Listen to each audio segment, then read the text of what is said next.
నమస్తే అండి, నేను రజాక్. మీ ఇంట్లో ఉన్నటువంటి బంగారాన్ని అమ్మకుండానే నెలవారీ ఆదాయాన్ని సంపాదించాలనుకుంటున్నారా? అంటే అక్రమ మార్గాల్లో కాదండోయ్, మన బ్యాంకులు ఏవైతే ప్రభుత్వ రంగ బ్యాంకులు ఉన్నాయో వాళ్ళకిచ్చి దాని మీద ప్రతి నెల ఇంత వడ్డీ అని చెప్పేసి మనం సంపాదించవచ్చు అనమాట. దీనికి ఒక 2 మార్గాలు ఉన్నాయన్నమాట. జిఎంఎస్ అని చెప్పేసి, అంటే గోల్డ్ మానిటైజేషన్ స్కీమ్ కావచ్చు, అదేవిధంగా గోల్డ్ లీజింగ్ స్కీమ్ అని చెప్పేసి, జిఎల్ఎస్ అండ్ జిఎంఎస్. సో ఈ 2 మార్గాల ద్వారా మనం చేయొచ్చు అనమాట. అవి ఎలాగో ఈ వీడియోలో నేను చెప్పబోతున్నాను. బేసిక్ ఏంటంటే ఇప్పుడు నేను చెప్పేదంతా కూడా ఆర్బీఐ బ్యాంకులు ఏవైతే ఉంటాయో వాటి ప్లాట్ఫామ్లు ఏవైతే ఉంటాయో వాటిలోనే చేయొచ్చు అనమాట. ఇంట్లో చెప్తాను అలాగో. ఇంట్లో ముఖ్యంగా బంగారు నాణాలు కావచ్చు, బార్లు కావచ్చు, లేదంటే ఉపయోగపడినటువంటి వస్తువులు ఏవైతే ఉంటాయో వీటిని తీసుకొని వెళ్ళి మనం బ్యాంకుకి ఇస్తే కనుక బ్యాంకు మనకు కొంత మొత్తంలో దానికి సంబంధించి ఎవ్రీ మంత్ ఇంత అని చెప్పేసి ఇవ్వడం అయితే జరిగింది. అది ఎలా అంటే గోల్డ్ మానిటైజేషన్ స్కీమ్, దీన్ని జిఎంఎస్ అంటారు. ఇది వచ్చేసి ప్రభుత్వం బ్యాంకుల ద్వారా జరుగుతుంది అనమాట. గోల్డ్ మానిటైజేషన్ స్కీమ్ విషయానికి వస్తే కనుక ఇది వచ్చేసి 2015లో స్టార్ట్ చేయడం జరిగింది అనమాట. గవర్నమెంట్ ఇంట్లో వృధాగా ఉన్నటువంటి బంగారం ఏదైతే ఉంటుందో దాన్ని తీసుకొని పోయి బ్యాంకులో డిపాజిట్ చేసి వడ్డీని అయితే మనం పొందొచ్చు అనమాట.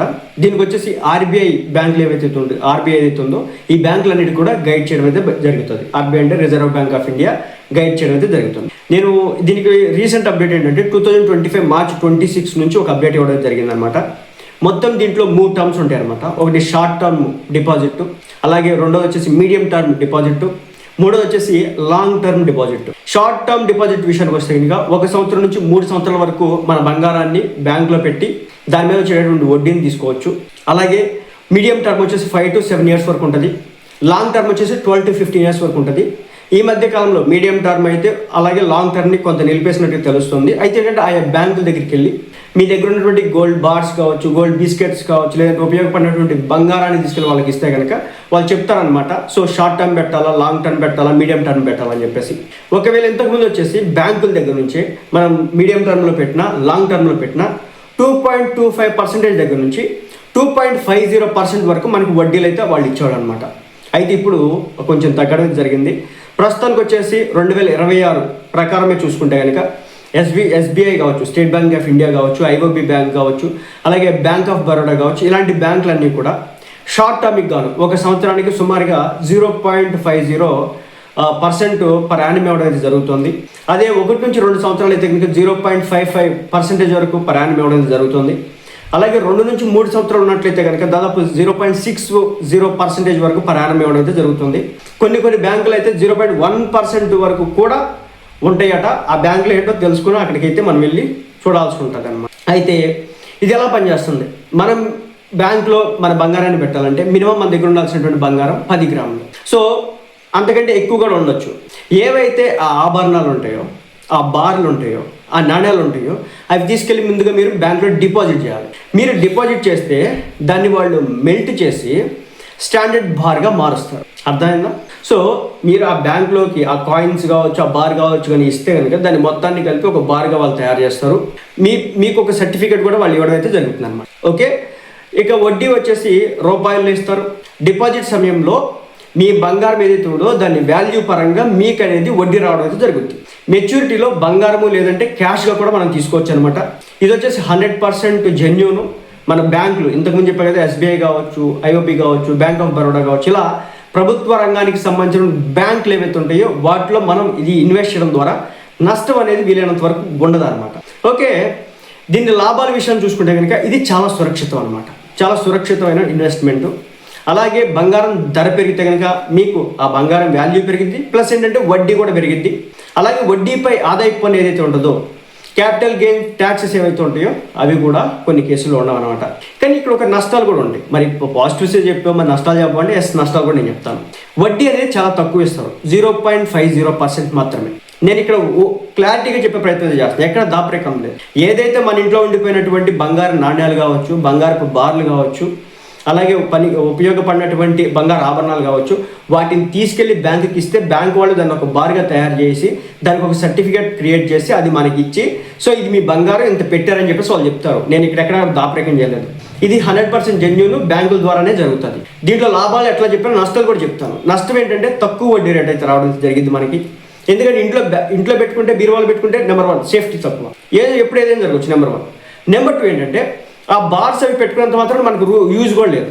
ఓకే, వాటికి బదులు మీరు తీసుకెళ్ళి ఆ బంగారు కాయిన్స్ కావచ్చు, బార్లు కావచ్చు, ఒకవేళ బ్యాంకులో పెట్టి లాకర్ తీసుకున్నట్లయితే ఇంకా ఆ లాకర్ కూడా మీరు డబ్బులు చెల్లించాల్సి ఉంటుంది. దానికి బదులు ఎలాగో కాయిన్స్ బార్స్ ఉపయోగపడినటువంటి నగలు ఉన్నాయి, అప్పుడు ఏం చేస్తాం, బార్గా మార్చేసుకొని డబ్బు సంపాదించుకోవచ్చు కదా, ఎంతో కొంత వచ్చి పడుతుంది కదా, పైగా సెక్యూరిటీ ఉంటుంది కదా. ఎస్బీఐ బ్యాంకు లక్షల కోట్ల బ్యాంక్ కదా, సో ప్రభుత్వ రంగ బ్యాంక్ కదా, నష్టం ఉండదు. ఆ విషయాన్ని అయితే గమనించాలి. నెక్స్ట్, బంగారం మెల్ట్ అవుతుంది, అదే ఆభరణాలు తిరిగి రావు. చెప్పే కదా, కొన్ని ఆభరణాలు మనకి పనికిరాని ఉంటే కనుక అవి ఎప్పటికి కూడా తిరిగి రావు. ఆ విషయాన్ని అయితే మనం గమనించాలి.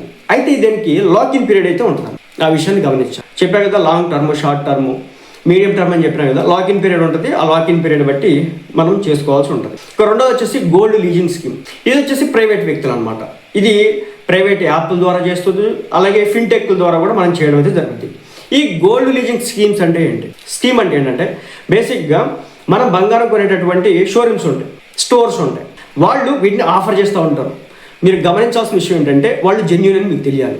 అంటే రోడ్డు మీద కనిపించినటువంటి ప్రతి దాంట్లో కూడా మనం ఇన్వెస్ట్ చేసేకూడదు. ఎందుకంటే ఇప్పుడు జెండా ఎవడెత్తాడో తెలియదు కదా, దీని మీద సెబీ కావచ్చు, గవర్నమెంట్ కావచ్చు, ఆర్బీఐ కావచ్చు, ఏం పెద్ద రెగ్యులేషన్స్ ఉండవు. సో ఇది వచ్చేసి ప్రైవేట్ ఫిన్టెక్ యాప్లు కావచ్చు, అంటే డిజిటల్ గోల్డ్ ప్లాట్ఫామ్లు కావచ్చు, మీ బంగారాన్ని ఫిజికల్గా లేదా డిజిటల్గా జ్యువెలర్స్కు లీజ్కి ఇచ్చి వారి వ్యాపారానికి ఉపయోగించుకుంటారు.